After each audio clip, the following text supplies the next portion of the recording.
9 million years ago, two monsters met in the waters of ancient Peru, the largest shark that ever lived, and the one creature that refused to fear it.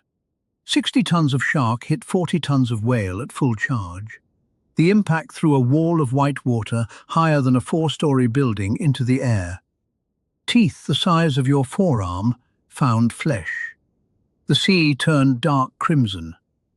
And somewhere below, in the blood and the chaos, history was choosing its champion. But to understand how these two titans ended up in the same killing ground, you have to go back to an ocean unlike anything on Earth today. The Miocene Ocean was warm, rich, and crowded with whales. And wherever whales gathered, something followed, something patient, something ancient, and far larger than anything hunting today.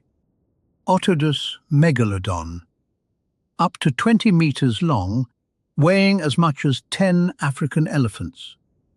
Not just a bigger great white, a different order of killer entirely.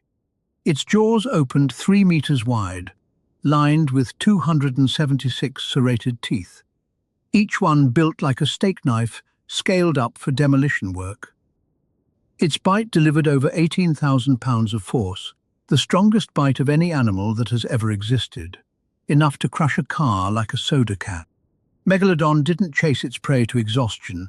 It rose from the deep like a missile, aiming for the one thing whales cannot live without, their fins and ribs. Watch what 60 tons of ambush predator does to a 12-ton whale. One strike from below, one catastrophic wound. The rest is just waiting. The water blooms dark red. The whale's tail stops moving. For 3 million years, this exact scene played out in every warm ocean on Earth, uncontested. Uncontested until Peru. Because in the shallow bays of what is now the Pisco Basin, evolution had been quietly building an answer to the perfect shark. In 2008, fossil hunters in the Peruvian desert found a skull 3 meters long. It belonged to a sperm whale, but not the gentle giant we know. Livyatan melvilli, named after the biblical sea monster Livyatan and Herman Melville, the author of Moby Dick. 17 meters long, 50 tons of muscle, blubber, and rage. Modern sperm whales have teeth only in their lower jaw for gripping squid. Livyatan had them in both jaws, and they were the largest biting teeth ever grown. And unlike the shark, Livyatan was warm-blooded, air-breathing, and intelligent. Armed with echolocation, a biological sonar that could see through dark and bloodied water. It hunted the same prey, in the same waters, at the same time as Megalodon. 2 apex predators, 1 food supply. Nature has a word for that: war. A Livyatan strike was pure violence. It rammed prey at 20 knots, then clamped jaws that could span a doorway around the skull, and twisted. Whales that survived Livyatan attacks didn't really survive. Fossils show skulls punctured straight through the bone. This was not a predator that needed a second bite. So the stage was set.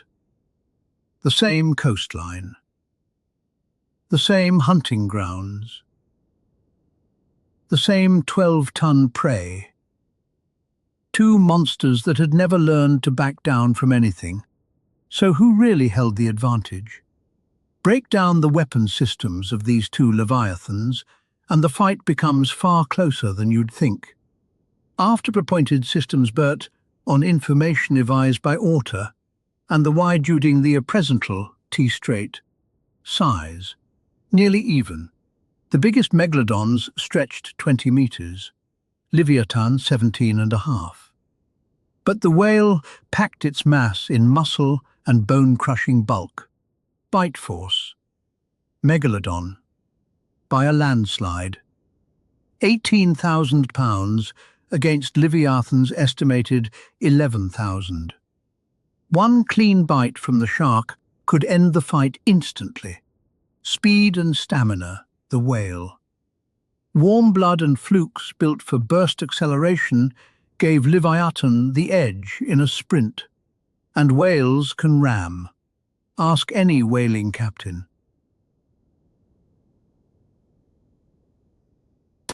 But the shark had one advantage nothing could cancel.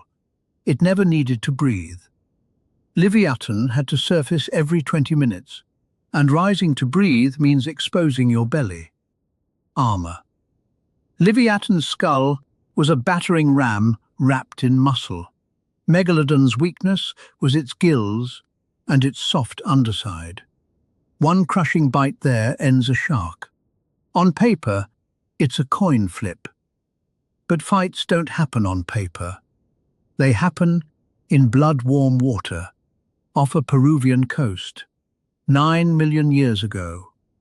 Let's go back. A young whale calf strays from its pod into the shallow bay. Two hunters detect it at the same moment. Neither one is willing to let the other feed. Livyatan reaches it first, and then the sea floor shudders. Rising out of the blue gloom beneath him, 20 meters of shark, jaws already open. Round 1. Megalodon strikes.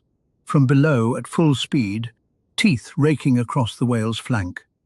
Crimson clouds erupt. First blood to the shark. But the wound is shallow.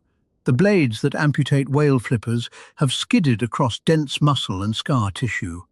And now Livyatan knows exactly where the shark is. Round 2. The whale turns inside the shark's arc and rams it at full speed.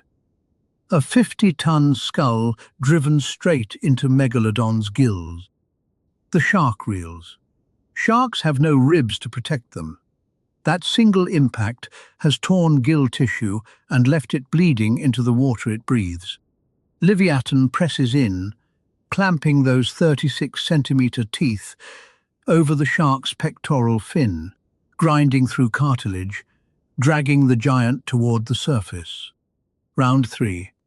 The shark wrenches free, vanishes into the murk, then does what Megalodon always does. It circles. It waits.